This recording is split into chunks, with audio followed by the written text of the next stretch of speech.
कृष्णा हरे कृष्णा कृष्णा कृष्णा हरे हरे हरे राम राम राम हरे हरे। हरे कृष्णा माता जी प्रणाम। तो शुरू कीजिए गीता माता जी आप। माता जी दंडवत प्रणाम। ओम ओम अज्ञानत्रिमिरान्धस्य ज्ञानञ्जय शलाकया चक्षुरुन्मीलितं येन तस्मै श्रीगुरुवे नमः। श्रीचैतन्य भूतले ओम स्वयं रूप कदा महाददापि स्वपदान्तिकम् ओम वन्दे अहं श्रीगुरु श्रीयुक्तकमलं श्रीगुरून् वैष्णवां च श्रीगुरुं सागरतं सहगण रघुनाथवृन्दं तत्सविजं साद्वतं सावधूतं परिजनसहितं श्रीकृष्ण चैतन्य देव श्री राधा कृष्णपादान् सहगण ललिता श्री विशाखाविंशतं हे कृष्ण करुणा सिंधु दीनबंधु जगतपते गोप गोपेश गोपीकांत राधा कांत नमोस्तुते तप्त कांचन गौरांगी राधे वृंदावनेश्वरी कृष्णानुसुते देवी प्रणमामि हरिप्रिये वाञ्छाकल्पतरुभ्यश्च कृपया सिंधु एवं च पतितानां पावनेभ्यो वैष्णवेभ्यो नमो नमः। श्री कृष्ण चैतन्य प्रभु नित्यानंद श्री अद्वैत गदाधर श्रीवासादि गौर भक्तवृंद हरे कृष्णा कृष्णा कृष्णा हरे हरे हरे राम राम राम हरे हरे। हरे कृष्णा माता जी दंडवत प्रणाम। आशीर्वाद देना माता जी, मैं अच्छे से बोल सकता हूँ। हरे कृष्णा माता जी।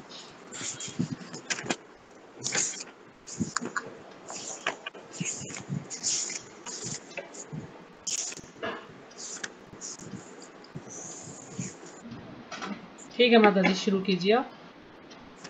माता जी कर रही है।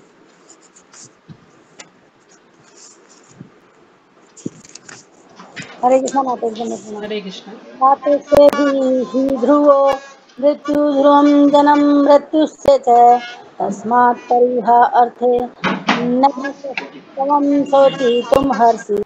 हरे कृष्णा माता जी। रिकॉर्डिंग शुरू कर दी।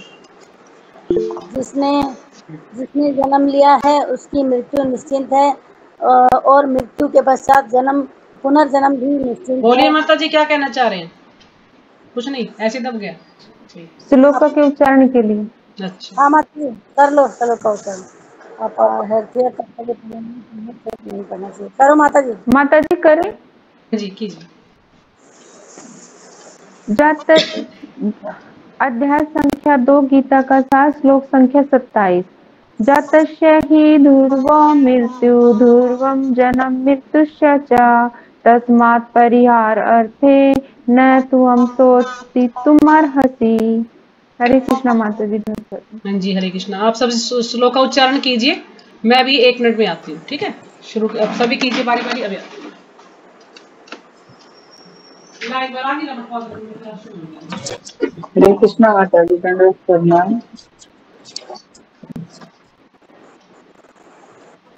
जातस्य हि ध्रुवो मृत्यु ध्रुवं जन्म मृतस्य च तस्मात् परिहानार्थे न त्वं शोचितुमर्हसि। हरे कृष्णा माता जी।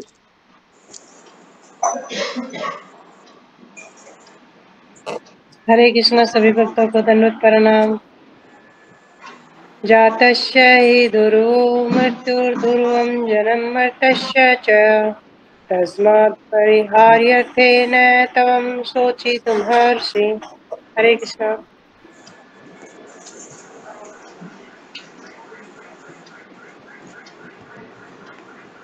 हरे कृष्णा माता जी प्रणाम। सभी भक्तों को प्रणाम। अध्याय 2 श्लोक संख्या 27। गाते साया धीरवा मृत्युर्गर्वं जन्म मर्त्यस्य च तस्मात् अपरिहाय अर्थनादत्वं शोचितुमर्हसि। वीडियो बंद कर देंगे मेरी। हरे कृष्णा माता जी।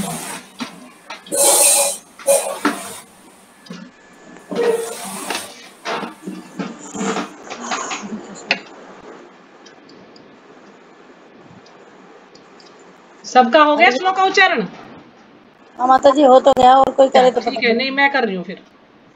जातस्य हि ध्रुवो मृत्यु ध्रुवं जनमृतस्य च तस्माद् परिहाय अर्थे न त्वं शोचितु महर्षि।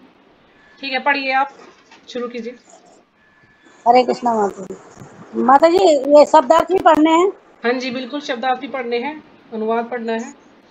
जातस्य हि ध्रुवो मृत्यु ध्रुवं जन्म मृत्युस्य च तस्मात् परिहार्थे न त्वं शोचितुम हर्षि। जातस्य जन्म लेने वाले की ही निश्चय ही ध्रुव तथ्य है, मृत्यु मृत्यु ध्रुवम यह भी तथ्य है, जन्म जन्म मृत्यु से मृत्यु प्राणी का च भी तस्मात् अतः यह भी अतः अपरिहर्ष, जिसे जिसे बचा जा सके उसका अर्थ के विषय में न नहीं तवम तुम सोची तुम हर्षि, शोक करने के लिए अहर्षि योग्य हो। हरे कृष्ण माता। जिसने जन्म लिया है उसकी मृत्यु निश्चिंत है और मृत्यु के पश्चात पुनर्जन्म भी निश्चिंत है, अतः अपने अपरिहार्य कर्तव्य पालन में शोक नहीं करना चाहिए। इसके लिए श्री कृष्ण जी कहते हैं, हे अर्जुन, अगर तुम मानते हो अगर ये मानते हो कि जन्मे हुए की मृत्यु निश्चिंत है और मृत्यु मरे हुए के लिए जन्म निश्चिंत है तो इसमें भी कोई हमें शोक नहीं करना चाहिए। इसमें बिना उपाय वाले विषय में तुम्हें शोक करने की कोई आवश्यकता नहीं है। जन्म और मृत्यु तो जुड़े हुए एक के बाद दूसरे का होना निश्चिंत है, फिर शोक किस लिए करना है? जिसका जन्म हुआ है उसका अंत तो निश्चिंत है, और अंत में जन्म और जिसने जन्म लिया तो उसका मरना भी निश्चिंत है। तो कृष्ण यहाँ ये कह रहे हैं, जो कितनी बार हम उन बातों के लिए शोक करते रहेंगे जिसका होना तय है। और है माता जी, अब तात्पर्य, मनुष्य को अपने कर्मों के अनुसार जन्म ग्रहण करना होता है। एक कर्म की अवधि समाप्त होने पर मरना होता है। जैसे मनुष्य जैसे कर्म करता है माता जी, वैसे ही उसको जन्म ग्रहण होता है। जैसे जैसे एक ही घर में दो बच्चों ने, उदाहरण के तौर पर, जैसे एक घर में दो बच्चों ने जन्म लिया, एक तो अच्छे से रह रहा है, दूसरा थोड़ा सा उसको बेचारे को दूध भी नसीब नहीं है, मरना होता है जिससे वह दूसरा जन्म ले सके। इस प्रकार मुक्ति प्राप्त किए बिना जन्म मृत्यु का यह चक्र चलता रहता है। इस प्रकार जो हम मुक्ति किए बिना, मतलब जो हम भगवान की भक्ति नहीं करेंगे तो ये जन्म मरने का चक्र चलता रहेगा। इसलिए हमें अपनी मुक्ति के लिए भगवान की भक्ति करनी चाहिए और हरे नाम कृष्ण का कीर्तन करना चाहिए। जन्म मरण के चक्र तथा चक्र से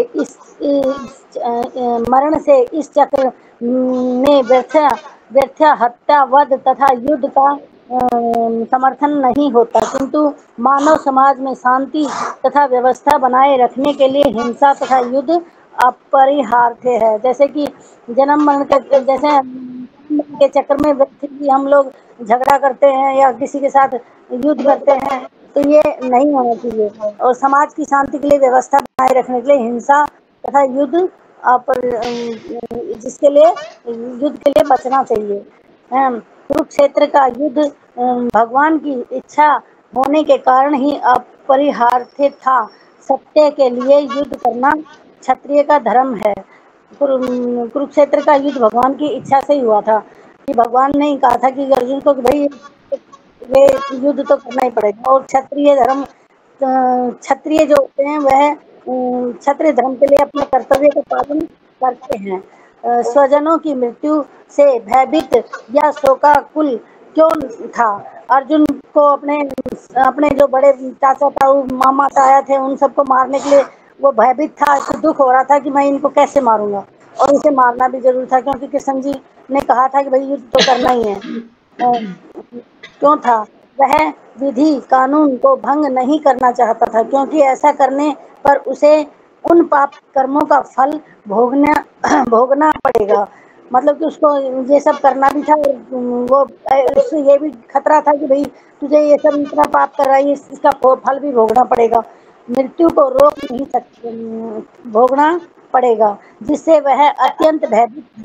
अपने कर्तव्य का पालन करते हुए वह स्वजनों की मृत्यु को रोक नहीं सकता था, और यदि वह अनिश्चित कर्तव्य पथ का चुनाव करे तो उससे नीचे गिरना होगा। अगर वो मारता है तो उसे ऐसे खतरा है कि मैं डर लग रहा था, और नहीं करता है, अगर युद्ध नहीं करता है तो वो क्षत्रिय था, इसलिए अगर युद्ध नहीं करेगा तो उसे उसकी मतलब कि उसकी हाय हाय करेंगे लोग बाग, कहेंगे अरे ये तो डर गया या खतरा है इससे, ये है, तो वो अपने उससे गिरना भी नहीं चाहता था, इसलिए युद्ध करना भी बहुत जरूरी था। हरे कृष्णा माता जी, मुझे तो इतना ही आता था। नहीं ठीक है माता जी, अच्छा प्रयास था। ऐसे धीरे धीरे ही सीखता है इंसान, एकदम से तो नहीं सीख पाता, कोई भी समय लगता है सबको। तो आप ये हम देखिए ना, आप पहले कभी ऐसे बोल पाए थे जितना अभी बोल पा रहे हो? नहीं हरे ना। तो कृष्णा फिर धीरे धीरे जैसे जैसे आप इस क्लास से जुड़े रहोगे ना, और आप अच्छे से बोल पाओगे। और एक दिन ऐसा ऐसा अवश्य आएगा कि आप लेक्चर करने लग जाओगे बहुत अच्छे से। लेकिन उसके लिए आपको क्लास से जुड़े रहना पड़ेगा, साथ साथ लोगों का साथ जो है आशीर्वाद पढ़ाई है। करनी पड़ेगी। ये नहीं कि आप हाथ पे हाथ रख के बैठ जाओगे तो बात नहीं बनेगी। तो बहुत अच्छा था माता जी, बहुत अच्छा प्रयास था आपका। तो हरे सभी जो है माता जी माता आप जी का हमें धन्यवाद करेंगे। माता जी आप हमें सपना दिखा रहे हो। सपना नहीं दिखा रहे, मैं आपको हकीकत बता रही हूँ। वास्तव में आप सभी बहुत अच्छे प्रचारक बनेंगे समय के अनुसार। लेकिन समय तो चलो है ना, सबको कुछ भी सीखना है तो समय तो लगता ही है। और सीखने आपका के लिए हमें कोई ना कोई गुरु तो चाहिए सभी को सीखने के लिए। हम कोई भी कार्य सीखते हैं तो कोई ना कोई तो होता है जो हमें सिखाता है। तो धीरे धीरे आप सीख आपका जाएंगे क्लास से जुड़े रहेंगे तो। आशीर्वाद बना रहे माता जी, बस यही चाहिए हमें। तो धन्यवाद कीजिए, करेंगे माता जी का एक बार सब अनम्यूट करके। हरे हरे कृष्णा हरे हरे कृष्णा कृष्णा हरे कृष्णा कृष्णा कृष्णा कृष्णा हरे कृष्णा हरे हरे हरे हरे हरे राम राम राम हरे हरे। हरे हरे बहुत हरे बहुत कृष्णा धन्यवाद माता गीता माता जी, जो आपने इतने अच्छे से श्लोक एक्सप्लेन किया। हरे कृष्णा हरे माता जी, कृष्णा नहीं माता इतना जी। अच्छा बोल रहा है तो माता माता जी, जी ने किया है आज कभी बोल नहीं 27वां पाई। श्लोक। तो 27वें श्लोक में क्या बता रखा है कि अगर किसी का जन्म है तो उसकी मृत्यु भी निश्चित है, और मृत्यु है तो उसके बाद जन्म भी निश्चित है ना। क्योंकि ये जन्म मृत्यु का चक्र हमारा चलता रहेगा। जैसे माता जी ने उदाहरण दिया कि दो बच्चे हैं, दो बच्चे एक साथ जन्म लेते हैं, तो जन्म हमें किस लिए मिलता है? अपने कर्मों के अनुसार जन्म मिलता है। अब दो बच्चे एक ही समय में एक ही जगह पे पैदा होते हैं, लेकिन दोनों की किस्मत अलग अलग होती है। एक तो अच्छे अमीर परिवार में जन्म लेता है, एक गरीब परिवार में जन्म लेता है। या एक बच्चा बीमार होता है और एक ठीक रहता है, जबकि दोनों ने एक ही स्थान पर एक ही समय में जन्म लिया। फिर दोनों में डिफरेंस कैसा? ये डिफरेंस इसलिए कि उनके कर्म के अनुसार उनको जन्म मिला है। एक अच्छे परिवार में चला गया और एक गरीब परिवार में चला गया। एक को सब कुछ सुविधाएं मिल जाएंगी और दूसरे को संघर्ष करना पड़ेगा, उसके लिए काफी मेहनत कर जब वो सुविधाएं हासिल कर पाएगा। तो ये हमारे कर्मों के अनुसार है। किसी को कुत्ते का जन्म मिलेगा, किसी को बिल्ली का जन्म मिलेगा, है ना। हमारे कर्म जैसे होंगे उसके अनुसार। कुत्ते हैं, किसी कुत्ते का जन्म मिला है, लेकिन उसने कुछ ऐसा कर्म भी किया होगा कि वो अच्छे अमीर परिवार में रहता है कुत्ता, उसको गाड़ी में बैठ के घुमाया जाता है, उसको अच्छा अच्छा खाने को मिलता है, उसकी पूरी सेवा करने में, वो जो व्यक्ति जिसने कुत्ता पूरी सेवा करने में सारे दिन जुटा रहता है उसकी। तो उसका कोई कर्म ऐसा होगा कि उसको इतनी सेवा मिल रही है, लेकिन उसके कुछ कर्म ऐसे भी, उसे कुत्ता बनना था तो कुत्ता बना दिया भगवान ने उसको। तो ये हमारे कर्मों के अनुसार है सारा। तो भगवान ये अर्जुन को यही समझाने का प्रयास कर रहे हैं कि अगर तुम इस चीज को मानते हो कि जन्म के बाद मृत्यु और मृत्यु के बाद जन्म, है ना, तो भी फिर अगर ये जन्म मृत्यु का चक्र चलता रहता है तो क्या होगा? हम जो ये बेकार में किसी की हत्या कर दें या किसी का वध कर दें या युद्ध में, तो इसमें कोई समर्थन नहीं होता। तो हम ये ना सोचें कि जैसे जन्म मृत्यु का चक्र चल रहा है, भाई इस आदमी को मरना तो है ही, क्यों ना इसको मार दूं, जब मरना ही है सबको तो मैं मार दूं। तो ऐसा नहीं। मतलब जो प्रकृति के अनुसार जिसको जो दंड मिलना है वो मिलेगा। भगवान है सब कुछ दंड देने वाले। इंसान को कभी भी, कहते हैं, कानून को अपने हाथ में नहीं लेना। हमें ये नहीं सोचना कि हाँ मृत्यु तो होती है सभी को तो मैं इसको मार देता हूं, ऐसा कभी नहीं करना हमें। तो प्रकृति के अनुसार, कानून के अनुसार उसको अपने तरीके से सजा मिलती है। तो इसलिए वो जन्म मृत्यु के चक्कर में लगा रहता है। तो हमें कभी ऐसा नहीं सोचना। किंतु मानव समाज में शांति तथा व्यवस्था बनाए रखने के लिए हिंसा तथा युद्ध अपरिहार्य है। यानी हमें समाज में शांति और व्यवस्था बनाए रखने के लिए हिंसा तथा युद्ध मतलब समाज में शांति बनाने, तो ऐसे नहीं कि हम किसी को मार दें, लेकिन जो युद्ध करने का है वो युद्ध करना आवश्यक है। अपरिहार्य का मतलब है जिसको हम टाल नहीं सकते, जो कि अटल है, यानी वो कार्य तो हमें करना ही पड़ेगा। यदि कहीं पे ऐसा सवाल है कि शांति व्यवस्था हमें बनाई रखनी है समाज में और किसी को मारना है, तो हमें कानून के द्वारा सजा दिलवा सकते हैं। ये नहीं कि हम हिंसा करें, हम अपने आप से उसको मार दें, लेकिन वहां पर जरूरत है उस चीज की, उस व्यक्ति की हत्या होनी है, या हमें जैसे अर्जुन को युद्ध करना जरूरी था, उसका धर्म था युद्ध करने का, उसको युद्ध करना है, जिसको हम टाल नहीं सकते, वो कार्य उसको करना था, तो उसको उसमें वो कार्य करना चाहिए था, क्योंकि वो धर्म के लिए युद्ध लड़ा जा रहा था। तो वो इससे पीछे नहीं हट सकता कि मैं युद्ध नहीं लड़ूंगा, इससे हिंसा होगी, इतने लोग मारे जाएंगे, मैं पाप का भागी बनूं। तो हमें ये नहीं सोचना, हमें धर्म को देखना। जब धर्म कह रहा है कि आपको युद्ध करना है तो उसको युद्ध करना पड़ेगा अर्जुन को।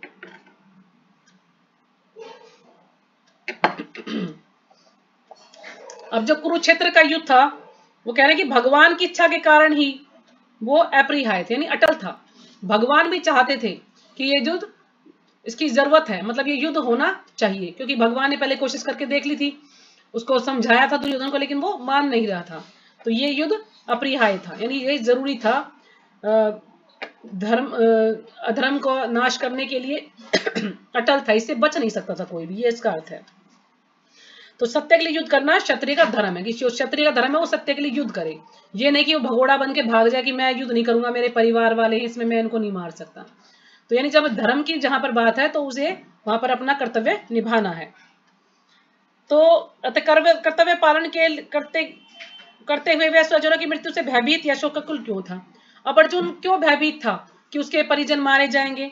तो यहाँ पर प्राची बता रहे हैं कि यह वह विधि को भंग नहीं करना चाहता था, वह जो कानून है, जो विधि है, उसको भंग नहीं करना चाहता था, क्योंकि ऐसा करने पर उसे उन पाप कर्मों का फल भोगने पड़ेंगे जिनसे वह अत्यंत भयभीत था। वो सोच रहा था कि यदि मैं इनको मार दूंगा तो उसके कर्म फल मुझे भोगने पड़ेंगे, क्योंकि हत्या तो हत्या है, वो ये सोच रहा था कि मैं इनको मारता तो मुझे पाप का भागी तो मैं बनूंगा ही, मुझे इसका फल भोगना पड़ेगा।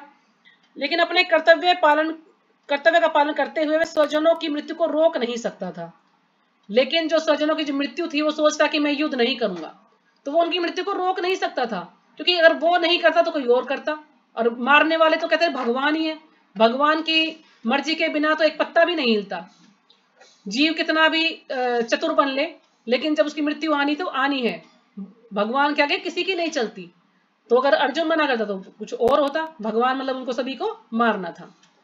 तो इसलिए वो कहते हैं कि अगर ऐसा कर सकता तो मृत्यु को रोक नहीं सकता था। यदि वह अनुचित कर्तव्य पथ का चुनाव करे तो भी उसे नीचे गिरना होता। अगर वो अनुचित, जो उचित कर्तव्य नहीं करेगा, अनुचित कर्तव्य का पालन करेगा, तो भी उसे नीचे गिरना होगा। वो सोचे कि नहीं मैं इनको नहीं मारूंगा, तो भी वो पतित होगा, नीचे गिरेगा वो। तो भगवान यहाँ पर जो कह रहे हैं हमें कि अपना कर्तव्य पालन करो, तो वो उसे कर्तव्य पालन अपना करना चाहिए था। ये नहीं कि नहीं मैं इसको नहीं मार सकता, मैं उसको नहीं मार सकता, ये सब। तो आगे पढ़ते हैं, अगला श्लोक है हमारा 28वां। अव्यक्तादीनि भूतानि व्यक्त मध्यानि भारत अव्यक्त निधनान ये वे तत्र का परिदेविना। अव्यक्त आदिनी, प्रारंभ में प्रकट। अव्यक्त होता है प्रकट, अव्यक्त यानी अप्रकट, और आदिनी यानी प्रारंभ में, तो प्रारंभ में अप्रकट। भूतानि सारे प्राणी, व्यक्त प्रकट, मध्यानि मध्य में, भारत है भरतवंशी, अव्यक्त अप्रकट, निधनानि विनाश होने पर, एव इस तरह से, तत्र अतः का क्या परिदेवना शोक। तो सारे जीव प्रारंभ में अव्यक्त रहते हैं, मध्यावस्था में व्यक्त होते हैं और विनष्ट होने पर पुनः अव्यक्त हो जाते हैं, अतः शोक करने की क्या आवश्यकता है। तो यहाँ पर अब भगवान बता रहे हैं कि सारे जीव प्रारंभ में अव्यक्त रहते हैं। अव्यक्त का मतलब अप्रकट रहते हैं, यानी जितने भी जीव हैं वो भगवान के अंदर समाये हुए रहते हैं। जैसे जब प्रलय होती है तो सब कुछ विनष्ट हो जाता है, तो जितने भी जीव हैं ये भगवान के अंदर समा जाते हैं। और जैसे ही जब सृष्टि होती है तो सारे जीव बाहर आ जाते हैं। तो यानी पहले जब शुरू में सृष्टि होने से पहले सारे जीव क्या रहते हैं? अप्रकट रहते हैं, यानी वो भगवान के अंदर रहते हैं। जैसे भगवान श्वास छोड़ते हैं तो सृष्टि की रचना होती है, और भगवान श्वास अंदर की तरफ खींचते हैं तो पूरी सृष्टि समाप्त हो जाती, प्रलय हो जाती है। तो इस प्रकार से अगर हमें कोई चीज दिखाई नहीं देती तो इसका अर्थ ये नहीं कि वो चीज है नहीं, मतलब ये जितने भी जीव आत्मा है ये अप्रकट है, हमें दिखाई नहीं देते, क्योंकि जो हमारे नेत्र हैं वो कहते हैं ना चमड़ी के नेत्र हैं हमारे, तो हम उनसे उनको देख नहीं सकते, हमें इतना ज्ञान नहीं, उनको देख नहीं सकते, लेकिन वो है। और जैसे ही मध्यावस्था में मतलब जैसे ही जब सृष्टि होती है, उन सब का जन्म होता है, तो वो सारे वो बाहर आ जाते हैं, और जब हमें वो कोई शरीर धारण कर लेते हैं तो हम उनको देख पाते हैं, तब हम सोचते हैं हाँ ये जीव है। लेकिन जैसे ही बुढ़ापा आता है फिर उसकी मृत्यु हो जाती है, तो मृत्यु होने के बाद वो फिर से अव्यक्त हो जाते हैं, फिर से वो अप्रकट हो जाते हैं और वो भगवान के अंदर समा जाते हैं, तो इसलिए हम उनको देख नहीं पाते। तो इसका मतलब ये नहीं कि वो है नहीं, यानी जो जीवात्मा वो है लेकिन अप्रकट रूप में है, हम उनको देख नहीं पाते, और फिर जब प्रकट होती है तो हम उनको देख पाते हैं, और जैसे जब मृत्यु होती है तो वो फिर से अप्रकट हो जाते हैं, तो फिर हम उनको नहीं देख पाते। तो इसलिए हमें उनके लिए शोक करने की क्या आवश्यकता है। अब जैसे इसमें कल क्वेश्चन भी था माता जी का, तो बार बार इसमें यही समझाया जा रहा है कि शोक करने की क्या आवश्यकता है, यानी अर्जुन को हर तरीके से सिद्धांतों से समझाने का प्रयास किया जा रहा है कि मान लीजिए जैसे अभी पहला श्लोक हमने किया कि जन्म के बाद मृत्यु और मृत्यु के बाद जन्म निश्चित है, सबका है। अगर अर्जुन इस चीज को नहीं मानता, आत्मा को अर्जुन नहीं भी मानता, हमने कल पढ़ा था कि व्यावहारिक दृष्टि से भी चलता है, जैसे जो दार्शनिक है वो कुछ लोग ऐसे जो आत्मा के अस्तित्व को नहीं मानते और कुछ लोग मानते हैं, तो उस दृष्टि से भी अगर देखा जाए तो भी इसको शोक करने की आवश्यकता नहीं है, क्योंकि शोक क्यों करना है, जब उसने किसी को मार दिया तो सब कुछ समाप्त हो गया, तो फिर हमें शोक क्यों करना है, कौन हमसे बदला लेने आएगा। तो एक तथ्य ये है। दूसरा कि आत्मा है, और आत्मा यदि हम किसी को मारते हैं तो शरीर की मृत्यु होती है, आत्मा की मृत्यु नहीं होती है। जब शरीर की मृत्यु होगी तो आत्मा को दूसरा शरीर मिल जाएगा, आत्मा अपने कर्म के अनुसार चाहे उसे किसी का भी शरीर मिले, या हो सकता है उसके अच्छे कर्म तो भगवान के धाम चली जाए या किसी उच्च लोक में चली जाए, तो उसको शरीर मिल जाएगा, है ना। तो हमें उसके लिए दुखी नहीं होना चाहिए। अच्छा एक बात सोचने की है, एक छोटी सी बात है, आप सब बताइएगा कि मान लीजिए हमारा कोई भी परिजन जाता है तो हमें दुख होता है, स्वाभाविक है भाई, कोई भी हमारा सगा संबंधी है तो हमें दुख होता है। लेकिन अगर बाहर इतने सारे लोग मरते हैं, आज गाड़ी पलट गई, आज ट्रेन में ये हो गया, आज प्लेन क्रैश हो गया, इतने सारे लोग मरते हैं, तो क्या हम कभी हम शोक करते हैं? नहीं करते हैं। हमको ये पता भी नहीं होता कि आज हमारे देश में क्या चल रहा है। लेकिन जब हमारा कोई निजी जाता है तो हमें दुख होता है। क्यों दुख होता है? आसक्ति के कारण। आप एक बात सोचिए, अगर मान लीजिए कोई व्यक्ति बीमार है, काफी साल से बीमार है और वो बेड पे है, और उसको हमें इतनी उसकी सेवा करनी पड़ी, उसको नहलाना बैठाना खिलाना पिलाना सब कुछ करना पड़ रहा है, तो जब उस व्यक्ति की मृत्यु होगी तो क्या हमें दुख होगा? क्या हम शोक मनाएंगे?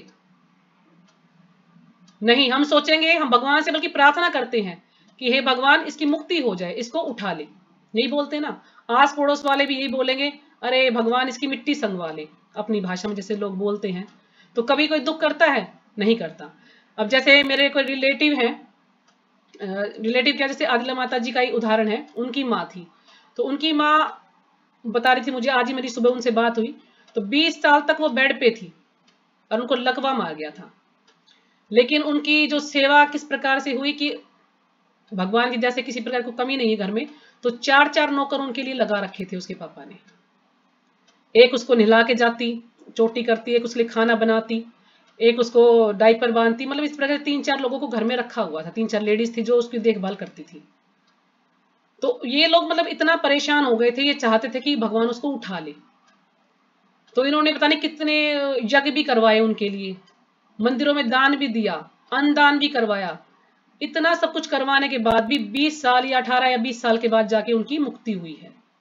तो ऐसे व्यक्ति के लिए हम शोक करेंगे? नहीं करेंगे, बल्कि वो तो ये सोचे भगवान से हाथ जोड़े कि बहुत अच्छा हुआ इसकी मुक्ति हो गई, ये बहुत परेशान थी बेड पे लेट के। क्योंकि जब इंसान ज्यादा लंबा समय तक धीरे धीरे गलना शुरू हो जाता है नीचे से, वो चाहे को कितनी सेवा कर ले लेकिन वो गलना शुरू हो जाता, तो हम सोचते इसको उठा ले। लेकिन जब कोई हमारा निजी जाता है, मतलब जो बिल्कुल ठीक ठाक है, एकदम से चला जाता है, उसके लिए हम शोक करते हैं। तो क्यों शोक करते हैं? हम अपनी आसक्ति के कारण शोक करते हैं। हम सोचते हैं अगर ये व्यक्ति जिंदा होता तो ये मेरा ये कार्य करता। सोचने की बात है ना, सब अपनी आसक्ति के कारण, अपने स्वार्थ के कारण हम उसके लिए शोक करते हैं। अब निजी व्यक्ति तो वो भी था जो कि इतने दिन से खाट में है ना, इतने दिन से बीमार है, बेड पे है, तो क्या हमने उसके लिए शोक किया? उसके लिए उल्टा प्रार्थना की इसको उठा ले। क्यों? क्योंकि वो बीमार भी है और अब हम उसकी सेवा करके परेशान भी हो चुके हैं। लेकिन जो चला गया, जल्दी चला गया, तो हम उसके बारे में क्या सोचेंगे, अगर वो होता तो मेरा ये काम हो जाता, वो होता तो ऐसे अच्छे से बच्चों की परवरिश हो जाती, वो होता तो ये हो जाता। तो इसमें क्या आ गया, हमारा स्वार्थ आ गया ना। हम स्वार्थ के लिए उस आत्मा को याद कर रहे हैं, लेकिन वास्तव में यदि हम उसके लिए शोक कर रहे हैं, हमें उसको जाने का दुख है, तो हमें उसके लिए प्रार्थना करनी चाहिए भगवान से। हमें इसके लिए शोक करना चाहिए कि भगवान इसकी आत्मा को शांति दे, इसका जो अब जो जीवन इसका बीता सो बीता, लेकिन आगे जो आने वाला समय है वो अच्छा हो, ये जहां भी जाए खुश रहे। तो उसके लिए भगवान से प्रार्थना करें, उसके लिए जो भी विधि विधान बताए गए शास्त्रों में वो हमें करने चाहिए। उसके लिए हम भागवतम का पाठ लगवा सकते हैं, है ना, उसके लिए कोई भी दान पुण्य कर सकते हैं, ताकि वो जाने के बाद वहां पर खुश रहे। और यदि हम फिर भी हम ज्यादा शोक करते हैं तो क्या होगा कि गरुड़ पुराण में बताया गया है कि अगर हम ज्यादा शोक करते हैं, किसी के लिए ज्यादा रोते हैं, तो जो भी हमारे आंसू, वो आंसू जो है कफ का रूप ग्रहण कर लेते हैं, आंसू कफ बन जाते हैं और वो उस आत्मा को पीने पड़ते हैं कफ के रूप में। तो आप ये चाहेंगे कि उस आत्मा को ये कफ पीना पड़े? कोई नहीं चाहेगा। ये भी बताया जाता है कि जितना हम यहाँ पे विलाप करते उतना ही वो आत्मा जाके वहां पर दुखी होती है, और थोड़े दिन बाद उसको शरीर मिल जाएगा और हम सब भी थोड़े दिन बाद भूल जाएंगे उसको। लेकिन हम वास्तव में उसको याद रखना चाहते हैं, तो जो भी उन्होंने हमें सिखाया है, हमें उन चीजों को मानना चाहिए, जो भी उन्होंने हमें अच्छी आदतें सिखाई उन चीजों को मानना चाहिए। लेकिन ऐसा नहीं कि 13 दिन तक तो हम बड़ा दुख मनाते हैं, वो चला गया, ये चला गया, वो चला गया, और 13 दिन के बाद हम सब कुछ भूल जाते हैं। हम कभी याद ही नहीं करते कि वहां हमारा कोई व्यक्ति था, वो चला गया हमें छोड़ के। तो ऐसा नहीं सोचना चाहिए। हमें वास्तव में जो शोक करना है, शोक इसके लिए करना है कि हाँ, उस जो आत्मा गई है उसका हम कैसे उद्धार कर सकते हैं, ताकि उसको दोबारा से जन्म ना मिले। उसके लिए हम प्रार्थना कर सकते हैं भगवान से। या हम शोक करें तो इसलिए शोक करें कि जन्म मृत्यु के चक्र से हम कब छूट पाएंगे, कब हमें जो है बार बार जन्म मृत्यु के चक्र में नहीं आना पड़ेगा, हम जो है भगवान के धाम चले जाएंगे, कब हम भगवान के धाम जा पाएंगे। तो हमें इसके लिए शोक करना चाहिए, इसके लिए हमें तैयारी करनी चाहिए कि कब हम इस भौतिक संसार से छूट पाएंगे। तो इसके लिए हमें शोक नहीं करना चाहिए। तो यही बात मैं आदिला माता जी सुबह कर रही थी। मैंने सच्ची पति को फोन किया था, लेकिन वो तो सुबह फोन नहीं उठा पाए, उनका लेक्चर था कहीं पे। लेकिन बाद में उनका कॉल आया था, फिर मैंने उठाया नहीं, क्योंकि मेरी आदिला माता जी से बात हो चुकी थी। तो आदिला माता जी ने यही बताया है जो मैं आपको बता रही हूँ, कि हम स्वार्थ के लिए किसी को याद करते हैं, क्योंकि हर चीज में स्वार्थ ही होता है। अगर वही व्यक्ति हमें गाली बके, मारे पीटे, हमें बुरा भला बोले, तो हम क्या बोलेंगे, अरे राम जी उठा लेना इसको, बहुत परेशान हो गई मैं। बोलते हैं या नहीं बोलते हैं? कोई भी हमारा घर का कोई मेंबर ही हो और वो शराब पीता हो, खूब गलत उल्टा सीधा करता हो, और वो मर जाएगा, तो कोई शोक करेगा घर में? कोई नहीं करेगा। अगर अच्छा रहा चला गया तो। लेकिन कोई अच्छा इंसान है तो हम शोक करते हैं, अरे बहुत अच्छा था वो व्यक्ति, तो उसको तो अभी भगवान ने जल्दी उठा लिया, उसको तो उम्र देनी चाहिए थी, बहुत अच्छा था। तो यदि अच्छा होगा तो हम थोड़ा बहुत याद कर लेंगे उसको, जबकि है दोनों ही हमारे परिवार के। लेकिन अगर एक आदमी बुरा है और एक अच्छा है, तो हम बुरे को कभी याद नहीं करते हैं। तो हम याद करते हैं, शोक करते हैं अपने स्वार्थ के लिए, बस अपने स्वार्थ के लिए उसको याद करते हैं कि वो होता तो ये कार्य हमारा हो जाता। तो ठीक है, अब आगे चलते हैं। तो अर्जुन का भी यही स्वार्थ था, उसकी आसक्ति थी अपने परिवार वालों से, कि मेरे दादा हैं, मेरे गुरु हैं, तो मैं कैसे इनको मार सकता हूँ। क्यों? क्योंकि अर्जुन जो है भीष्म पितामह के सबसे लाडले पोते थे, सबसे ज्यादा प्रेम उनसे ही करते थे वो। तो इसलिए वो भी अपने दादा से ज्यादा प्रेम करते थे। इस प्रेम के कारण, इस आसक्ति के कारण वो नहीं चाह रहे थे कि मैं उनको मारूं। लेकिन वो कहते हैं ना, मृत्यु तो अटल सत्य है, मृत्यु तो निश्चित है। जो जिस समय आया है, जब किसी जीव का जन्म होता है, तो उसी समय निश्चित कर दिया जाता है कि उसको कितने, उसकी आयु है, कितने सांस उसको लेने हैं। जैसे इसका समय समाप्त हुआ, भगवान उसको अपने पास बुला लेते हैं। कर्म के अनुसार वो भगवान के धाम जाएगा, या किसी उच्च लोक में जाएगा, या नरक लोक में जाएगा, या किसी, उसको क्या शरीर मिलेगा, ये सब उसके कर्मों के कारण ही डिसाइड होता है कि उसको क्या करना है जाके वहां पे। तो आगे बढ़ते हैं हम। तात्पर्य शिल्पाद जी के द्वारा। शिल्पाद जी की जय। यह स्वीकार करते हुए कि दो प्रकार के दार्शनिक हैं। एक तो वे जो आत्मा के अस्तित्व को मानते हैं। तो यहाँ पर दो प्रकार के दार्शनिकों की बात हो रही, कि एक तो भगवान के, एक तो आत्मा के अस्तित्व को मानते कि हाँ, अब आत्मा वास्तव में होती है, और दूसरे वे जो आत्मा के अस्तित्व को नहीं मानते हैं। कहा जा सकता है कि किसी भी दशा में शोक करने का कोई कारण नहीं है, चाहे आत्मा का अस्तित्व हो, चाहे आत्मा का अस्तित्व ना हो, फिर भी हमें किसी भी उसमें शोक नहीं करना चाहिए। आत्मा के अस्तित्व को न मानने वालों को वेदांतवादी नास्तिक कहते हैं। अब जो आत्मा के अस्तित्व को नहीं मानते उनको वेदांतवादी नास्तिक कहते हैं। यानी उन्हें वेदों के बारे में तो पता होता है, लेकिन वो नास्तिक है, आत्मा के अस्तित्व को नहीं मानते।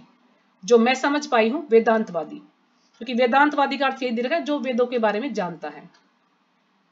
यदि हम तर्क के लिए इस नास्तिकतावादी सिद्धांत को मान भी ले तो भी शोक करने का कोई कारण नहीं है। यदि हम इस नास्तिकतावाद को मान ले कि आत्मा का अस्तित्व नहीं होता तो भी भगवान कह रहे कि शोक करने का कोई कारण नहीं है, हमें शोक नहीं करना चाहिए। आत्मा के पृथक अस्तित्व से भिन्न सारे भौतिक तत्व सृष्टि के पूर्व अदृश्य रहते हैं। आत्मा के जो पृथक अस्तित्व से भिन्न सारे भौतिक तत्व सृष्टि के पूर्व अदृश्य रहते हैं। यानी जितने भी जो भौतिक तत्व हैं, जैसे कि पृथ्वी, जल, अग्नि, वायु, आकाश और मन, बुद्धि, अहंकार, ये भगवान ने बताया ना कि ये मेरी भिन्ना प्रकृतियां हैं। तो ये जो है ये पहले भी रहते हैं। ये ऐसा नहीं है कि मतलब आत्मा ने जन्म लिया, जन्म हुआ उसका, जैसे शरीर का जन्म होता है, आत्मा तो जन्म नहीं होता है, तो उसी समय ये उसके अंदर थे। नहीं, ये पहले भी होते हैं। जैसे इसमें प्रभुपाद जी उदाहरण देते हैं कि मान लीजिए अब कोई मकान है, कोई मकान हमने बनाया है, तो उस मकान के लिए हमें मिट्टी, ईंट, पत्थर, जल, तो सब कुछ उसके लिए चाहिए ना मकान बनाने के लिए। अब ये जितनी भी सामग्री हैं, जितने भी ये पदार्थ हैं, ये कहाँ से आए? कहीं ना कहीं तो ये थे। हमने गड्ढा खोदा या कहीं कोई पहाड़ काटा, तो कहीं ना कहीं से तो हमें पास आए ना।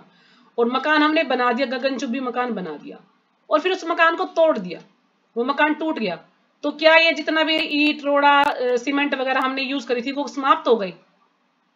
समाप्त नहीं हुए ना, वो उस बिखरे हुए रूप में हमारे पास है।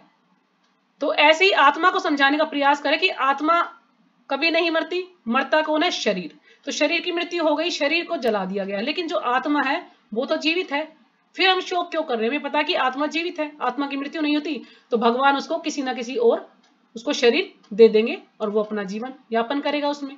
तो हमें शोक नहीं करना है। जैसे कि इसमें एक उदाहरण और भी है कि मान लीजिए हम रेलगाड़ी में यात्रा कर रहे हैं, तो कुछ लोग हमें वहां पर मिलते हैं, तो हम पहले से उन्हें जानते हैं? नहीं जानते, और हम बस थोड़ी देर के लिए रेलगाड़ी में बैठे हैं, उनसे मिलते हैं, कुछ बातचीत होती है, और जैसे जैसे इसका स्टेशन आता है वो व्यक्ति उतर जाता, चला जाता है। तो क्या बाद में भविष्य में हम उसको कभी याद करेंगे कि वो हम उससे मिले थे? नहीं। यानी पहले भी हमारा उसके पास कोई संबंध नहीं था और बाद में भी हमारा उसके साथ कोई संबंध नहीं है, बस थोड़ी देर के लिए वो हमें मिला था तो हमें उसके संबंध हो गया, हमसे बातचीत करने लगे। तो ऐसे ही जो ये आत्मा है, पहले से हम इस आत्मा को नहीं जानते थे, ये हमारे पास आई है, मतलब किसी रूप में, हमारे बेटे के रूप में या पति के रूप में, या कोई भी हमारे ससुर हैं, पिताजी हैं, तो उसके रूप में हमारे पास आई है, तो उसके साथ फिर हमारा संबंध बन गया। तो हम पहले उसको नहीं जानते थे, लेकिन जैसे उसकी मृत्यु होगी तो फिर से वो आत्मा किसी दूसरे शरीर में चली जाएगी, तो फिर हम उसको भूल जाएंगे, तो उसके साथ हमारा कोई संबंध नहीं रहेगा। तो ये यहाँ पर जो है प्रभुपाद जी समझाने का प्रयास कर रहे हैं कि जैसे कि कोई प्याऊ है, तो उस पर सभी लोग पानी पीने के लिए जाते हैं। तो जब पानी पीने के लिए जाते हैं तो सब एक दूसरे को जान, लेकिन जैसे ही सबने पानी पिया तो सब अपने अपने स्थान को चले जाते हैं। तो ये जो एक आत्मा है, इसको इसी प्रकार से समझाने का प्रयास कर रहे हैं कि ये जो शरीर है, ये थोड़े दिन के लिए किसी को शरीर मिलता है, वो यहाँ पर आता है, अपने कुछ कार्य करता है, कुछ संबंध बनाता है, और जैसे मृत्यु आती फिर वो चला जाता है। तो सब ये शरीर के कारण जो संबंध है समाप्त हो जाता है, लेकिन जो आत्मा है उसका तो संबंध रहता है, आत्मा तो जीवित रहती है, आत्मा कभी मृत्यु नहीं होती। प्रभुपाद जी ने तो यहाँ तक भी लिखा है कि अब जो हम ये बोलते हैं कि इतनी सारी जनसंख्या बढ़ रही है, जनसंख्या बढ़ रही है, तो कहते कोई जनसंख्या नहीं बढ़ रही, आत्मा जितनी थी, भगवान ने जितनी मात्रा में आत्मा है उतनी जीवात्मा है, पहले भी थी, है और हमेशा रहेंगी, ना तो वो घटती है और ना बढ़ती है। लेकिन हमें ऐसा लगता है कि जनसंख्या बढ़ रही है। क्यों? क्योंकि मान लीजिए जो पशु हैं वो 30 लाख प्रकार के हैं, तो हो सकता है कुछ पशु इंसान बन गए हो, है ना, तो इसलिए उनकी संख्या कम हो गई हो और हमें लगता है कि जनसंख्या बढ़ गई। कुछ मच्छर हैं, हो सकता है उनको इंसान का जन्म मिल गया हो कर्म के अनुसार, तो वो उनकी जनसंख्या में ज्यादा लगती है। तो जनसंख्या ज्यादा नहीं होती है, जितने भी जीव भगवान ने बनाए वो उतने के उतने ही है, ना तो कम है होते हैं ना ज्यादा होते हैं, उतने ही एक मात्रा में रहते हैं। लेकिन हमें लगता है कि जनसंख्या बढ़ रही है। जनसंख्या नहीं बढ़ती है, वो सेम रहती है। तो इस प्रकार से कई उदाहरण देकर यहाँ पर समझाने का प्रयास किया गया है आत्मा के बारे में कि आत्मा के प्रति। हाँ जी बोलिए। हाँ जी,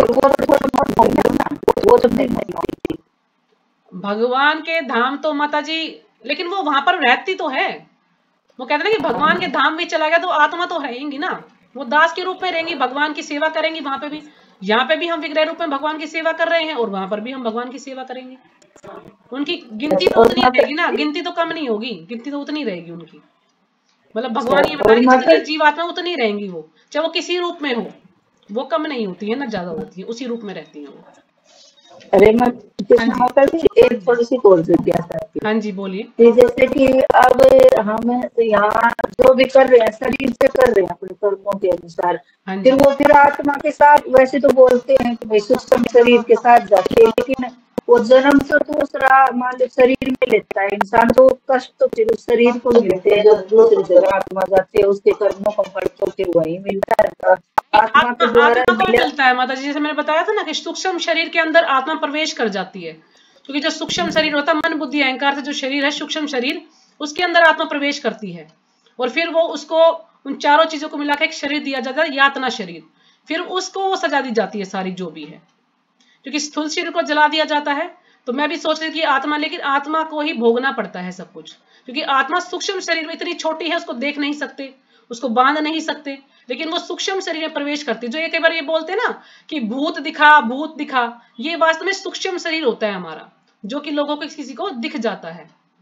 ये भूत भूत नहीं, ये इंसान को, मनुष्य को भूत भी कहा गया है, मनुष्य को भूत कहा गया है शास्त्रों में, संस्कृत शब्द है कोई, उसमें भूत कहा गया है। माता जी जैसे मरने वाला मर गया और आत्मा तो चली गई, लेकिन वो जन्म क्या उसी टाइम ले लेते हैं? माता जी कर्मों के अनुसार है। मैंने सुना था कि उसका जन्म 1 दिन में भी हो जाता है, 3 दिन भी लगते हैं, किसी को 3 साल भी लग जाते हैं, किसी को 15 दिन भी लगते हैं। तो ये सब कर्मों के अनुसार डिसाइड होता है कि किसको कब जन्म मिलेगा। हाँ जी। अरे माता जी ऐसे बोलते हैं कि 365 दिन की तो इनकी यात्रा होती है। ये भी सुना है 365 की यात्रा होती है गरुड़ पुराण में। जब संगनी ललिता माता जी ने सुना जो गरुड़ पुराण है ना माता जी, वास्तव में जो गरुड़ पुराण है वो नास्तिक लोगों के लिए है, जो कि भगवान को बिल्कुल मानते ही नहीं है, उन लोगों को ऐसी सजाएं दी जाती है। ये गरुड़ पुराण उन लोगों के लिए है जो थोड़े भी भगवान के भक्त हैं, चाहे वो देवी देवताओं के भक्ति ही क्यों ना हो, थोड़ी बहुत भी भगवान से जुड़े हुए हैं, तो उनको ऐसी यातनाएं नहीं भोगनी पड़ती है। जो बिल्कुल अभी सुना था ना माता जी ने। हाँ जी बता रही थी। हाँ, गरुड़ पुराण में यही है कि जो बिल्कुल नास्तिक लोग हैं ना, उनको भोगना पड़ता है ये सब कुछ। लेकिन जो मरने वाले हमें सपने में दिखते हैं, तो क्या उनकी आत्मा क्या भटकती रहती है? नहीं, सपने में तो माता जी दिख ही जाते हैं। हमारे जो परिजन होते हैं, कई बार अच्छे में भी दिखते हैं, कई बार बुरे में भी दिखते हैं हमें, है ना। कभी परिजन हमें कुछ संकेत देना चाहते हैं तब भी दिख जाते हैं। जैसे पहले के समय में क्या था कि जैसे मैं बताती हूँ आपको स्टोरी में, बहुत छोटी थी, लेकिन मैंने सुना अपने पापा से, मेरे दादाजी की डेथ हो गई कि जैसे उनकी सरकारी नौकरी थे, रेलवे में काम करते थे, तो उनको पेंशन मिल जाती दादी को उनके नाम की।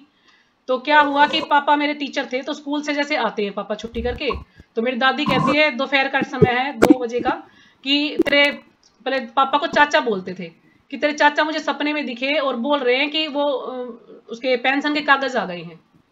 पापा ने कहा ठीक है। पापा उस टाइम साइकिल पे जाते थे, तो साइकिल लेके फौरन बैंक में जाते हैं पता करने के लिए। तो वहां पर क्या होता कि उन्होंने कहा कि हाँ जी अभी अभी कागजात आए हैं, बस खोल ही रहे हम। तो कई बार हमारे अच्छे में भी हमें दिखते हैं हमारे। तो देखो कहते हैं ना कि दिन का सपना सच्चा नहीं होता, ये भी सुना है हमने, लेकिन वो दिन में ही उनको दिखाई दिए हैं। और उन्होंने आते ही पापा को बोला कि आप जाओ, और बैंक में गए तो कागज वास्तव में आए हुए पेंशन के। तो कई बार हमारे परिजन हमें अच्छे में भी दिखते हैं, और कई बार हो सकता है उनकी कोई इच्छा रह जाती है, हम अच्छे से उनका क्रियाक्रम नहीं कर पाते हैं, तो भी वो हमें दिखते हैं, और फिर वो हमें परेशान भी करते हैं। अगर अच्छे से उनके कार्य नहीं करते तो वो फिर हमें परेशान भी करते, कुछ ना कुछ नुकसान घर में होता रहता है। तो कई कारण से परिजन हमें दिखते हैं, कभी अच्छे में भी दिखते हैं, कभी बुरे में भी दिखते हैं। मेरे पापा दिखे थे मुझे, जैसे हमारे ये रिटायरमेंट आए थे, तो मेरे को ऐसे दिख रहे जैसे वो आए हैं और आके मेरे से कह रहे अरे गीता तू अभी तक सो रही है। फिर मेरे को एकदम से मतलब इतने अच्छे कुर्ता पजामा और पता नहीं क्या क्या चीज लेके आई। तो मैं जैसे सोच रही थी कि भाई तो है ही नहीं, हमारे यहाँ से कौन आएगा ये करके, मतलब दिमाग में जो बात होती है ना, तो दूसरे सपने में दिखाई देगी। जब आपको कुछ दे के गए हैं ना तो बहुत अच्छा सपना माना जाता है कि जब कोई मृत माँ बाप हमें कुछ दे के जाता सपने में तो अच्छा सपना माना जाता है। ये इनके लिए कुर्ता पजामा और अच्छे से कपड़े और सब कुछ लेके वो एक किस्म से उनका आशीर्वाद है आपके ऊपर, वो आपको दे के गए हैं भाई कुछ ना कुछ, मेरी बेटी है मैं उनको दे के आता हूँ। तो ये सपने में हमें दिख जाते हैं कई बार। तो इसको पूरा कर लेते हैं क्योंकि समय हो रहा है बड़ा तेजी से। मैं सोच रही 2 श्लोक करूंगी लेकिन एक ही श्लोक हो पाएगा।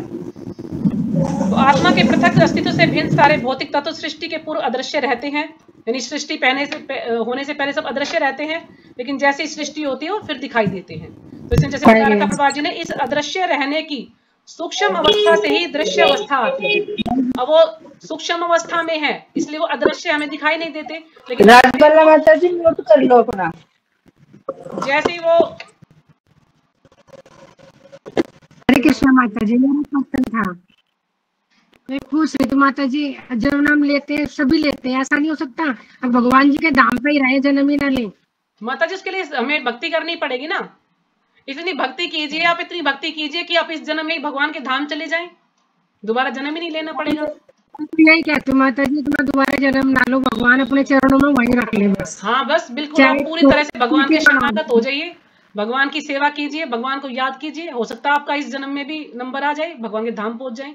और वैसे ही प्रभुपाद जी ने बोला है कि जो 16 माला का जप ध्यान पूर्वक और 4 नियम का पालन करेगा तो बैक डोर की चाबी मेरे पास है, मैं उसको स्वयं लेने के लिए आऊंगा, अगर अच्छे से उसको हम पालन करेंगे तो। जब अगर अच्छे से हमारा जब मैं तो पढ़ नहीं सकती, जो मैं क्या नाम है आपको ऐसे सुना सकती हूँ, तो ये भी नहीं सुना सकती मैं तो ऐसे क्लास में। ये जरूरी नहीं कि आपको सुनाना जरूरी है, आपको क्लास लेना जरूरी है, आपका ध्यान पूरी तरह से भगवान में होना चाहिए, आप पूरी तरह से भगवान के शरणागत होने चाहिए। आप ये सोचे कि जो भी मेरे साथ होगा वो सब अच्छा ही होगा, भगवान अच्छा ही करेंगे, मतलब पूरी तरह से भगवान पर आश्रित हो जाएं आप। जैसे कि द्रौपदी ने दोनों हाथ छोड़ के भगवान पर आश्रित हो गई थी, ऐसे भगवान पर पूरी तरह शरणागत होना पड़ेगा हमें, तब जाके भगवान सुनते हैं। जो कृष्ण भगवान कहते हैं बड़े टेढ़े हैं, वो एकदम से प्रसन्न नहीं होते। जैसे शिव भगवान प्रसन्न हो जाते हैं तो कृष्ण इतनी जल्दी प्रसन्न नहीं होते, बहुत परीक्षाएं लेते हैं जब जाके प्रसन्न होते हैं कृष्ण। ऐसे प्रसन्न नहीं हो जाते कि किसी से प्रसन्न हो गए और हमें मन चाहे कुछ मिल जाएगा, ऐसे नहीं। जो उन्हें ठीक लगेगा वही करते हैं, वही देते हैं हमें लोगों को। मैं तो सब उनके नाम से ही करती हूँ, जो भी करते हैं वही करते हैं, मैं कुछ नहीं करती। ठीक है मतलब छोड़ देती हूँ जो भी करते हैं। वैसे थोड़ा सा इसको पूरा कर दूं फिर मैं आपकी सारे क्वेश्चन सुनूंगी फिर ये रह ही जाएगा। तो इस अदृश्य रहने की सूक्ष्म अवस्था से ही दृश्य अवस्था आती है। जिस प्रकार आकाश से वायु उत्पन्न होती है, अब हमारे जो 5 तत्व होते हैं, 5 तत्व से जो शरीर बनता है स्थूल शरीर, तो इसमें बताया है कि पहले आकाश सबसे सूक्ष्म बताया गया, आकाश, ठीक है। आकाश में से उत्पन्न होता है वायु, तो जो ये वायु बता रखा है आकाश में से उत्पन्न होता है। और इसमें 2 तत्व गिने जाते हैं, वायु और आकाश, 2 तत्व गिने जाते हैं। फिर वायु में से उत्पन्न होता है अग्नि, अग्नि जो है वायु से उत्पन्न होती है, तो इसलिए फिर वायु, अग्नि और आकाश, तो अग्नि में 3 तत्व माने जाते हैं। फिर अग्नि से जल उत्पन्न होता है, अग्नि से जल उत्पन्न होता है, तो फिर जल में 4 तत्व माने जाते हैं कि आकाश, वायु, जल और अग्नि, तो 4 तत्व होते हैं। फिर जल से उत्पन्न होता है पृथ्वी, पृथ्वी जल से उत्पन्न होती है, तो फिर पृथ्वी में 5 तत्व हो जाते हैं पूरे, जितने भी 4 तत्व और हैं सब पृथ्वी के अंदर ही समा जाते हैं। मतलब इस तरह से 5 तत्व उत्पन्न होते हैं जिनसे हमारा ये स्थूल शरीर बनता है। तो पृथ्वी से अनेक प्रकार के पदार्थ प्रकट होते हैं, यथा एक विशाल गगनचुंबी महल पृथ्वी से ही प्रकट है। अब जैसे मैंने आपको मकान का उदाहरण दिया था, तो जो गगनचुंबी महल है वो पृथ्वी से ही प्रकट होता है, क्योंकि पृथ्वी पर ही बनाया जाता है वो, और पृथ्वी से ही हम ईंट पत्थर ये सब कुछ वहीं से लेते हैं और फिर इसको बनाते हैं। जब इसे ध्वस्त कर दिया जाता, माता जी आपको तो म्यूट करना पड़ेगा, अभी किया था मैंने, फिर से अनम्यूट नहीं करना माता जी, अभी आप बहुत शोर आ रहा है आपके यहाँ से, राजबाला माता जी अनम्यूट मत करना। तो जब इसे ध्वस्त कर दिया जाता है तो यह अदृश्य हो जाता है और अंततः परमाणु रूप में बना रहता है। अब जब मकान है, मकान बन गया, लेकिन जब उसको गिरा दिया जाता है, मकान टूट जाता है, तो वह अदृश्य हो जाता, मकान तो नहीं दिखाई देता, लेकिन वो किस रूप में है, खत्म तो नहीं हुआ ना, वो किस रूप में, वो परमाणु रूप में है, यानी वो छोटे छोटे कण के रूप में मकान हमें दिखता है, बिखरा हुआ दिखता है, उसका सारा सामान हमें, इधर उधर ईंट पड़ी है, इधर ये पड़ा है, वो सब कुछ दिखता है, यानी मकान हमारे पास है ही, लेकिन वो हमें इमारत के रूप में नहीं दिखता, लेकिन वो हमारे पास है, हम इसको ऐसे मानते हैं। तो शक्ति संरक्षण का नियम बना रहता है। अब शक्ति संरक्षण का नियम, ये आइंस्टीन का कोई शक्ति संरक्षण का नियम है, इसमें वो बता रहे कि द्रव्यमान और भौतिक इकाई एक ही होती है। तो यानी जो द्रव्यमान यानी जो मास बता रहे कि मास और ये जो भौतिक इकाई है, इसको हम, जो ऊर्जा है मतलब, इसको हम बदल सकते हैं एक दूसरे में। तो ये ऐसा नियम है, तो ज्यादा साइंस का मुझे समझ, लेकिन थोड़ा वो जो समझ है बता रही हूँ आपको। तो ये आइंस्टीन का नियम है, ये शक्ति संरक्षण का, आप ऐसे समझ सकते हैं इसको, यानी इसमें हम चेंजिंग कर सकते हैं, जैसे हम शरीर में परिवर्तन होता है, तो ऐसे इसमें भी ये ऊर्जा और मास में चेंज कर सकते हैं इसको, ऐसे ही थोड़ा मुझे समझ आया बस। तो किंतु कालक्रम से वस्तुएं प्रकट तथा अप्रकट होती रहती हैं, अंतर इतना ही है।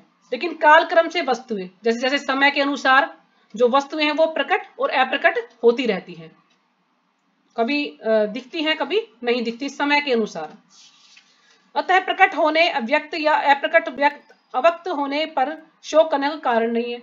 अब वस्तुएं कभी हमें दिखाई देती, कभी अदृश्य हो जाती हैं, कभी दृश्य हो जाती हैं, तो उसके लिए हमें शोक नहीं करना चाहिए। जैसे मकान का उदाहरण इसमें दिया कि मकान टूट गया, लेकिन उसके जो भी पदार्थ हैं वो तो सब हमारे पास है ना, तो फिर हम शोक क्यों करें, तो हमें शोक नहीं करना चाहिए। तो ऐसे ही आत्मा, यदि कोई शरीर किसी का नष्ट हो गया, उसको जला दिया, लेकिन आत्मा तो है ना, हमें ये सोचना चाहिए कि आत्मा तो है, चाहे वो कहीं पर भी, लेकिन आत्मा है, आत्मा कभी नष्ट नहीं होती, उसको दूसरा शरीर मिल जाएगा, वो फिर दूसरे शरीर में आके कहीं पर अपना जो है रह रहा होगा। यहां तक कि अप्रकट अवस्था में भी वस्तुएं समाप्त नहीं होती। तो बता रहे हैं ना भगवान की, अप्रकट अवस्था में भी वस्तुएं समाप्त नहीं होती, कभी हमें दिखाई नहीं देती, तो इसका मतलब ये नहीं कि वो समाप्त हो गई, उनका जो है वजूद खत्म हो गया, नहीं नहीं, वो है, चाहे किसी भी रूप में हो, लेकिन वो रहती हैं। प्रारंभिक तथा अंतिम दोनों अवस्थाओं में ही सारे तत्व अप्रकट रहते हैं।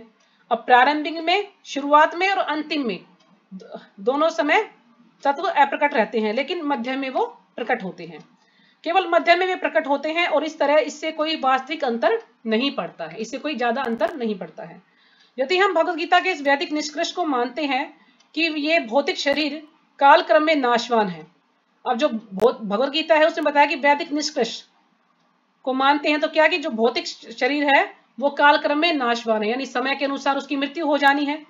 अंत बंत इमे देहा, किंतु आत्मा शाश्वत है, नित्य योक्ता शरीरिना, यानी आत्मा शाश्वत है और शरीर नाशवान है। तो हमें यह सदा स्मरण रखना होगा कि यह शरीर वस्त्र परिधान के समान है, अतः वस्त्र परिवर्तन होने पर शोक क्यों। तो शरीर क्या है, शरीर का बदलना कपड़ों की तरह, जैसे हमने कल श्लोक किया था, वांसासी जीर्णानि यथा विहाय, कि जब पुराने वस्त्र हो जाते हैं तो हम उनको फेंक कर नए वस्त्र ले लेते हैं।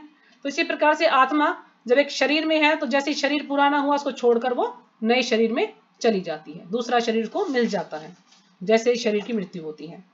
तो शाश्वत आत्मा की तुलना में भौतिक शरीर का कोई यथार्थ अस्तित्व नहीं होता, यानी जो शाश्वत आत्मा है उसकी तुलना में जो शरीर है उसका कोई असली अस्तित्व नहीं होता, वो स्थायी नहीं होता, क्योंकि उसको नष्ट होना है, लेकिन आत्मा का अस्तित्व होता है, आत्मा कभी नष्ट नहीं होती। यह स्वप्न के समान है, जैसे हम एक स्वप्न देखते हैं ना, स्वप्न जैसे सभी ने अपने स्वप्न के बारे में बताया, अब हम स्वप्न में देखते हैं कि हम हो सकता है हम किसी राजमहल में बैठे हैं, हम या आकाश में उड़ रहे हैं स्वप्न में तो कुछ भी दिखता है ना, लेकिन हम जब जागते हैं, नींद खुलती तो हम देखते हैं हम जहां पर थे वहीं पर हैं, तो ये हमारा स्वप्न था। तो इसको हम एक स्वप्न के समान भी इसको समझ सकते हैं, यहाँ पर ये बताया है सिद्धांत को समझने के लिए प्रपात जी ने, कि एक स्वप्न के समान है। स्वप्न में हम आकाश में उड़ते या राजा की भांति रथ पर आरूढ़ हो सकते हैं, किंतु जागने पर देखते हैं कि हम न तो आकाश है और न ही रथ है। वैदिक ज्ञान आत्म साक्षात्कार को भौतिक शरीर के अनस्तित्व के आधार पर प्रोत्साहन देता है। जो वैदिक ज्ञान है वो आत्म साक्षात्कार, यानी हमें आत्मा के बारे में जानता कि हमें शरीर नहीं आत्मा है, तो को भौतिक शरीर के अनस्तित्व, यानी जो भौतिक शरीर उसका कोई अस्तित्व नहीं है, इसके आधार पर हमें प्रोत्साहन देता है, हमें समझाने का प्रयास करता है। जो वैदिक ग्रंथ है, जो वैदिक ज्ञान है, कि हम ये शरीर नहीं, हम आत्मा है। तो वैदिक ग्रंथ हमें समझाने का प्रयास करता है। अतः चाहे हम आत्मा के अस्तित्व को माने या ना माने, शरीर नाश के लिए शोक करने का कोई कारण नहीं है। हम आत्मा को माने या ना माने, लेकिन जब शरीर नष्ट हो गया तो उसके लिए हमें शोक नहीं करना चाहिए, क्योंकि कहते हैं ना जब शरीर पुराना हो गया, अब जितना ज्यादा किसी की एज होती है उतना ही वो इंसान दुखी रहता है। तो इसलिए सभी ये सोचते हैं कि चलते हाथ पर चला जाए तो ज्यादा अच्छा है। अब कोई बूढ़ा हो जाता है, उससे उठा नहीं जा रहा, वो किसी को पहचानता नहीं है, वो बोल नहीं पा रहा, वो देख नहीं पा रहा, उसको सुनने में दिक्कत है, तो क्या आप चाहेंगे कि वो ऐसा व्यक्ति जिंदा रहे? सब सोचते हैं कि भगवान इसको उठा ले।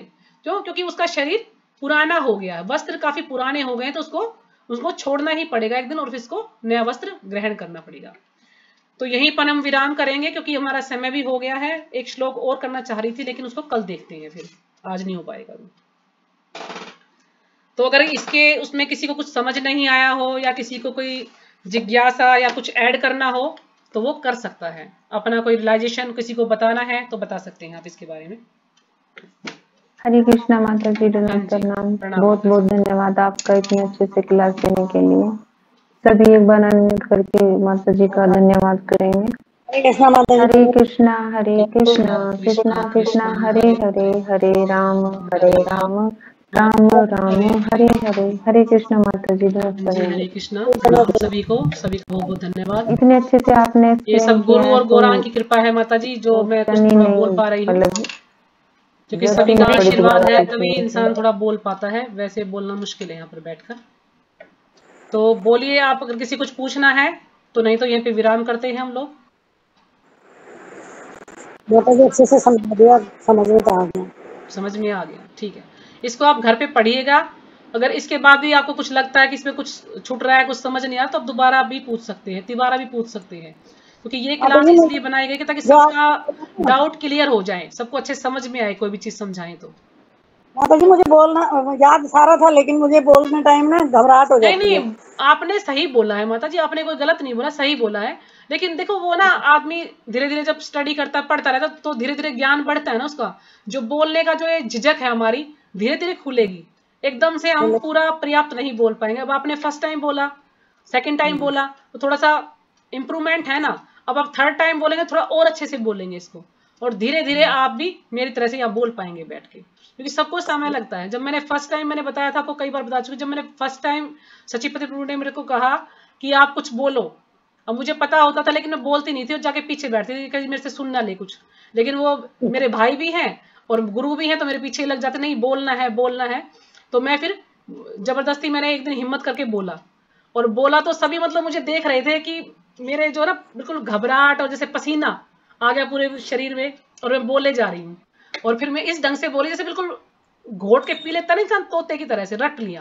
मैंने उसको रट लेती हूँ मैं चीज को, और फिर मैंने उनको सुना दिया।